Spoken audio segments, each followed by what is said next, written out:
बिस्मिल्लाहिर्रहमानिर्रहीम। अस्सलामु अलैकुम वरहमतुल्लाहि वबरकातुहू। आबिद राजा चैनल की तरफ से आज मैं अपने दोस्तों को जहन्नम से आज़ादी और एक मकबूल दुआ बताऊंगा। उससे पहले मैं अपने तमाम दोस्तों से गुजारिश करूंगा कि अगर आपने अभी तक मेरे चैनल आबिद राजा को सब्सक्राइब नहीं किया तो ज़रूर कर लें ताकि डेली आप तक अच्छी अच्छी वीडियो पहुँच सकें। तो स्टार्ट करते हैं। बिस्मिल्लाहिर्रहमानिर्रहीम। जहन्नम से आज़ादी और एक मकबूल दुआ। रसूलुल्लाह सल्लल्लाहु अलैहि वसल्लम ने इरशाद फरमाया कि बेशक रमज़ान के हर दिन और इसकी हर रात में अल्लाह ताला जहन्नम से लोगों की गर्दनों को आज़ाद फरमाते हैं, और बेशक रमज़ान के हर दिन और हर रात में हर मुसलमान के लिए एक मकबूल कबूल होने वाली दुआ होती है।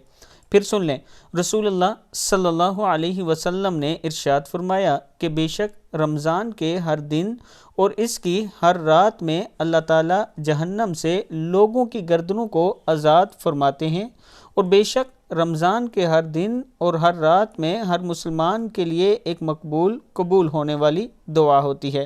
किताब के हवाले ये मौजूद हैं, आप दोस्त देख सकते हैं। आज की वीडियो इतनी ही है, इस पर खुद भी अमल करें और आगे अपने दोस्तों के साथ इसको ज़रूर शेयर करें। अस्सलामु अलैकुम वरहमतुल्लाहि वबरकातुहू।